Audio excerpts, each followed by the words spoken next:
Was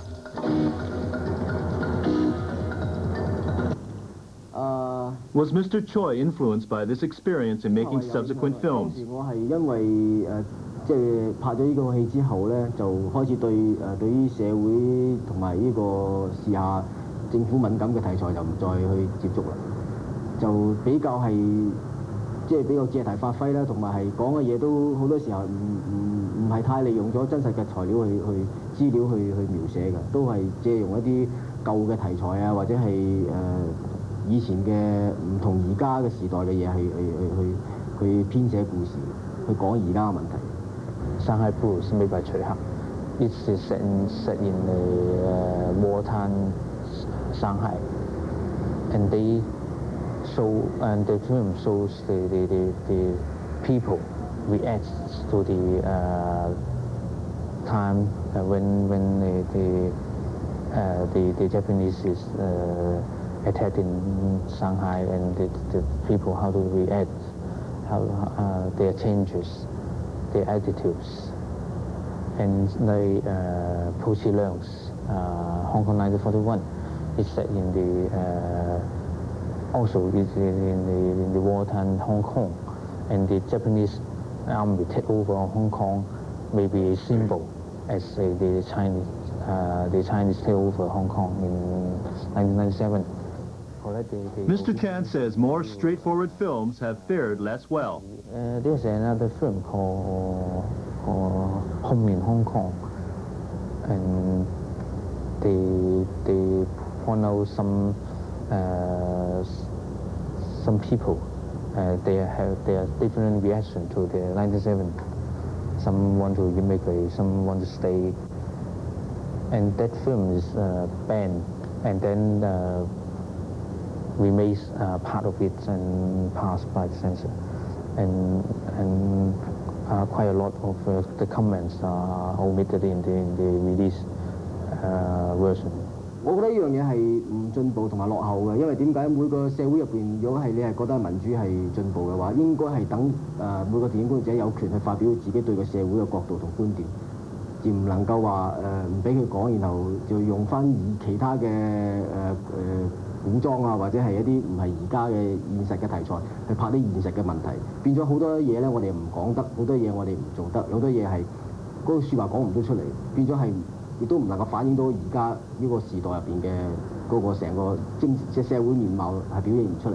相反，政治觀點嘅電影出現咧，我覺得係必要有添。呢樣嘢係等觀眾去睇嗰個相反嘅角度個政治觀點係點樣，嚟自己決定到底自己同唔同意呢個講法。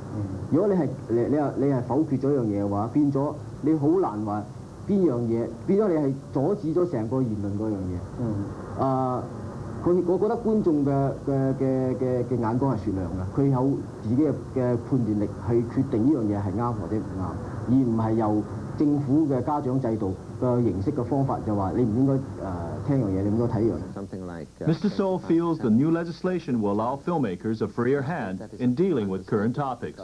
Between 1973 up to a couple of years ago when the Joint Declaration was signed, Hong Kong's most sensitive area in its external relationship was with China. So that's understandable. But now, with the very much improved relationship between Britain and China, between Hong Kong and China, and so on, I think the situation would be very different.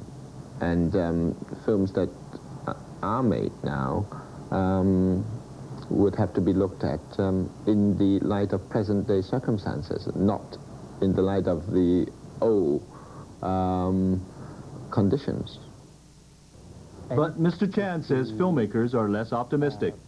Actually, they hope that the new film censorship rules will change this, and so that they can put their comments on some political issues. But if the rules is there, they will still, like the old days, they can just make other films. They will avoid those political issues.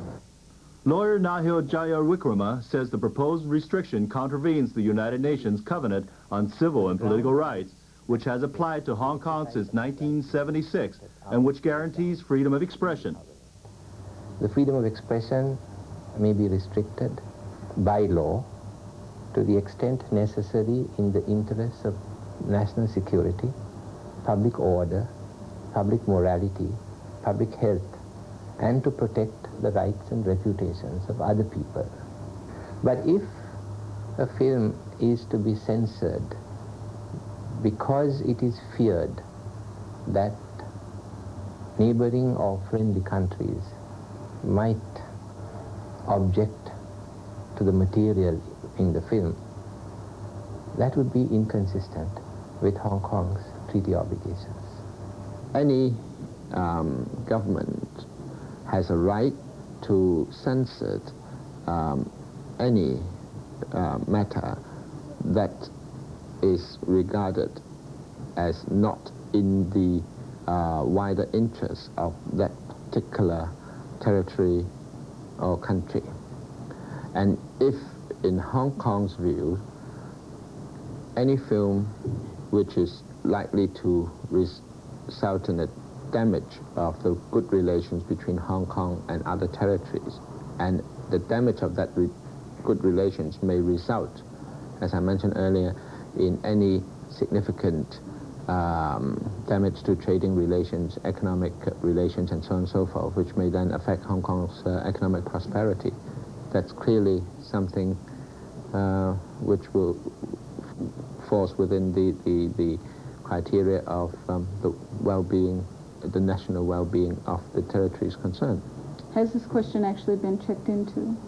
Well, as I say, I don't know what basis this remark was made by the other person. I would like to know, the arguments behind his conclusion. Mainstream local filmmakers are expected to petition strongly against the proposed political censorship during the 6-week consultation period. Pro-Beijing and pro-Taiwan filmmakers are keeping a low profile on the issue, although both sides have been affected by censorship. Some filmmakers have considered suing the government for damages over their banned or censored films. And some have considered trying to release the films before effective legislation is introduced. But most feel that neither measure is worth the trouble.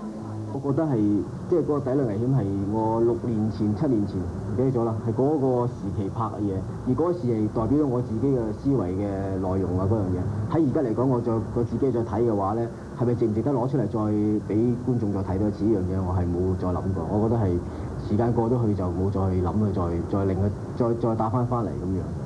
Even though we may be right on the law, I suspect we may lose in the court because the court is likely to back up the government. This is a suspicion. And it would cost me, is it worthwhile to cost me to spend $100,000 to $300,000 to find it out? I don't know yet. I think we concerned about the future.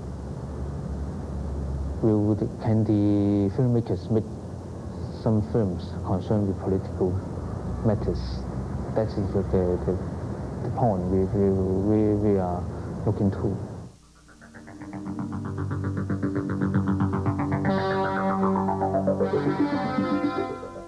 And now we have more current affairs as we cross over to the newsroom for the main news of the day.